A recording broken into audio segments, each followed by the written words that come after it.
Now at pool opening, if you have a tarp cover or a lock-in like this pool here, now this is a trick. Now we have a lot of groundwater around here. There's a swamp right here, and you can see and hear the water.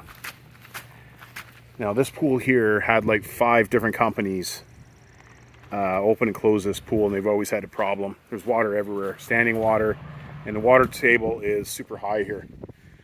So we started, this one here had the tarp. This is a hot tub, had the water bags around it, and I'll tell you what to do here to prevent water from, groundwater will, if I drain the top of this, there's a cover on that, it's a lock-in cover.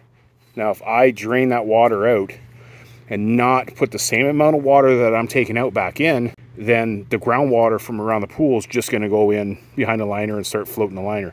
This is how we prevent it. We have a gas powered pump, and we have it in on top of the cover, and we're going at half speed, and then we take the hose and we're putting it under the cover. So we're taking the water from on top of the cover and we're shooting it underneath. Now we're not touching the leaves, we're not brushing anything. We're just taking the standing water that's in here, which is half decent. That's what your filter's for.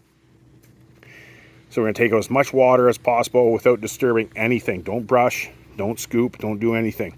If you want to scoop ahead of time, like maybe a month before, a few weeks before, scoop all the leaves out, and then that time that it will settle when you'll go to open and do this. We want the water like this once we take the cover off. This one here, you can see it's a little bit dirty. So we took the water off from the top of the cover and we shot it underneath. We equalized the level because the groundwater is pretty much level. So if we would have drained that cover down, it would have been down about 2-3 feet, and groundwater is higher, and it would have seeped back in behind the liner and started floating the liner. You could do this even if you don't have groundwater problem. You'll save a ton of money. That's what don't worry about what it looks like. That's what your filter's for. Now that's a trick if you have water bags or a lock-in cover or a groundwater problem.